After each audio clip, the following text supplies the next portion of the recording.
Hello ladies and gentlemen, this is Lancun and welcome to episode 2 of my guide on how to be a voice actor, be it on a YouTube fan dub, a machinima, or even if you're trying to go pro.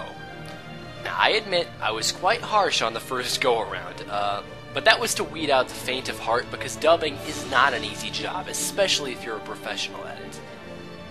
I was considering leaving it at only one episode, but I decided I would make a second since so many people have shown interest in another, Lots of people aspire to be voice actors, and whether or not that's the right decision for them, they don't know.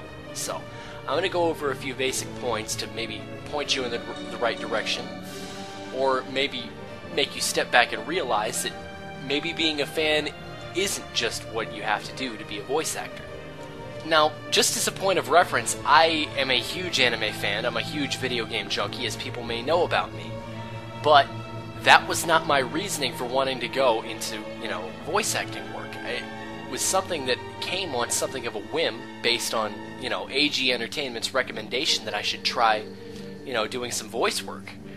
And I was a bit skeptical at first because I was like, well, I'm an anime fan, but I'd like to keep that to the professionals. And then I started working with my voice and I found out that I loved it. Don't do it because you're a fan and you feel obligated to, add back to the business. That's not the proper motivation to be doing it. You need to be doing it because you enjoy it, especially anime. If you want to be an anime voice actor, voiceover work in general is very profitable. But if you want to be an anime fan dubber or a video game voice actor, that literally makes peanuts in comparison to, something like an original animation voice actor. A movie trailer person, they'll make $30,000 just for doing a 50-second narration. Anime is something that has to be an acquired taste, because if you aren't having fun doing it, you're already making so little money at it, there is absolutely no point, so you have to be positive that you enjoy it. Now, that basic principle aside, going into fan dubs on YouTube, the number one rule, do not restrict yourself to the official dub. If you try too hard to sound like Michelle Ruff or Steve Bloom, then why not just watch the official work over some fan-made hodgepodge? Your fan dub has to be completely original, and while you can have some homage here and there to the official actors, you have to include something that's uniquely you. Otherwise, it'll just sound like some cheap impersonation from start to finish. Another question I get asked about fan dubs is, does being a fan help or hurt your chances of getting the part? And the answer is, it's a little bit of both. Being just a casual fan of anime is probably the best stance to be taking because you don't know enough about what you're involved in, so you're going to be asking the director who's casting you questions. And you want to know what exactly they want to hear. You want to get inside their ears, so to speak. You need to convey the voice that they imagine, otherwise you won't get the part. If you are some hardcore fan of an anime and it hasn't been dubbed, or you are going by just what you feel the character represents and you aren't asking any questions trying to see what the director wants you to do, then you're just alienating them and maybe they envisioned it differently. And especially in the professional world, you have to remember the directors are the ones that write the checks, so you don't necessarily have to restrict yourself to what they do, but do a couple of takes here and there as to what they want to hear. And then, on a third or fourth take or something like that, add in a little bit of your interpretation. Throw some variety in. They may enjoy it. It always helps to ask questions, and the biggest part is, if you ask a question about something and you ask, can I add in a little bit of, flavor to this character's voice? Can I add in a little bit of angst? Or anything of that sort? Most likely they'll say yes. The worst they can do is say no. If you've gotten the part, you are basically given free rein as to what you can do.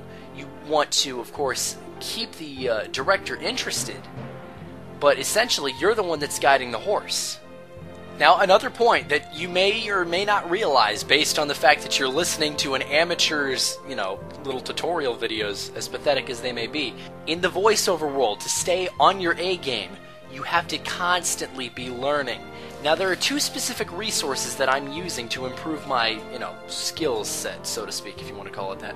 There's a book that I'm reading, and I've read, this is the third time that I'm reading it, The Art of Voice Acting, 3rd edition, by James R. Alberger. It's a fascinating book. It's it definitely shows you from the outside in what it's like being a voice actor, the things that you have to understand, the basic principles, you know, compiling the demo, all the things that you hear. You're given the nuts and bolts, the specific details of how to craft all that stuff together. Now, the second resource is something that I've recently gotten, the Adventures in Voice Acting DVD. Now, there's 3 volumes, only one of them is out right now, and it's the anime volume. And if the other 2 volumes are half this, you know, informative, I'll buy those 2. I mean, I don't care if it's another 1 month wait. It was definitely worth it.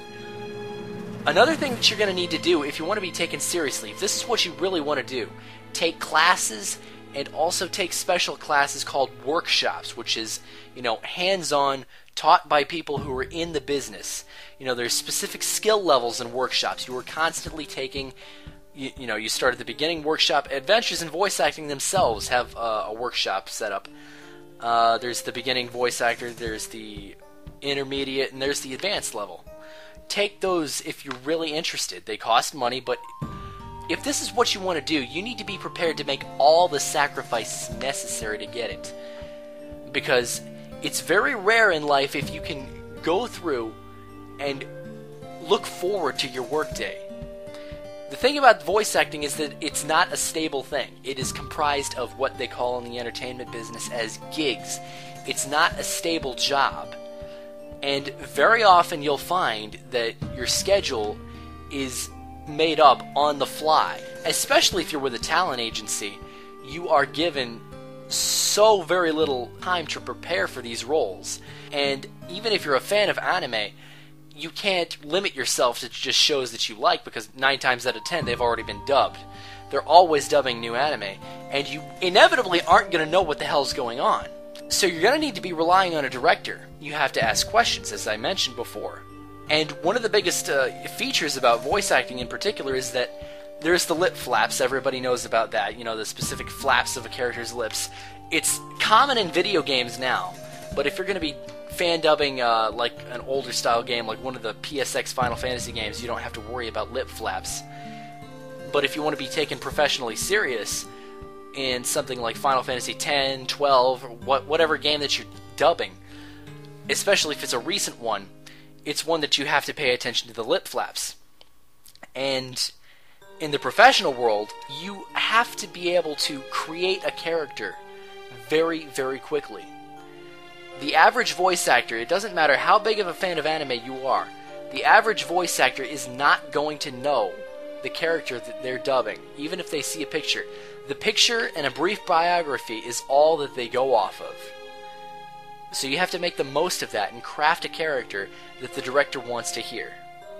But one thing that I would like to encourage is, if you're in a long-running anime role, like for example, I'm going to use these 2 examples of Veronica Taylor as Ash Ketchum from Pokemon, and Laura Bailey as Kid Trunks from Dragon Ball Z. If you're familiar with either of those 2 character roles, Laura Bailey in particular, when she started doing Kid Trunks, I'll be honest, sounded like a fat kid with a Twinkie in his mouth. But she grew into the arrogance of Kid Trunks, his pompous, you know, know-it-all nature, because he was brought up really spoiled. And in the case of Ash Ketchum, Veronica Taylor had a really distinct way of making her boyish sounds as Ash. You'll notice this during the first season of Pokemon in particular. She sounded really unnatural with her boy voice, and slowly out of that it started to grow more and more natural, much more pleasing to the ears. Go back and watch any episodes of Pokemon or Dragon Ball Z and listen to what I'm talking about. You don't need to be super perfect with the character role. If it's something that you're going to be doing for a long time, the chances are that you aren't going to sound the same when you end as when you began. You're going to grow into the role, and you're going to become more and more comfortable and realize the things that you can and cannot do. Anyways, this has just been a little bit of a rambling session by me, Lancun. I hope this has been helpful for you guys. If I can think of anything else, I'll try and make a video for that. I seriously doubt I will. These are just basic principles that I've learned over my, resources, the DVD, the book. I highly suggest that you guys, if you're interested in this sort of thing, invest a couple dollars, or if you're too cheap, ask for a birthday or Christmas gift for either one of these resources, and get yourself started on it. If this is really what you want to do, there's no reason that you can't do it. There's always a unique sound on the market. With everybody's voice, there's always a unique sound, and there's always somebody who wants to hear that particular sound. They just haven't found it yet. So get yourself started. I would highly recommend, even though I haven't done it yet, it's one of the things on my to-do list, get yourself a professional setup. If nothing else, use Audacity, but use professional quality microphones so as to, create the best demo tape possible. Don't worry about demo tapes, though, until after you've learned sufficiently enough the art of voice acting. So I hope you guys have enjoyed this. This is Lancun, my guide on how to voice act, episode 2.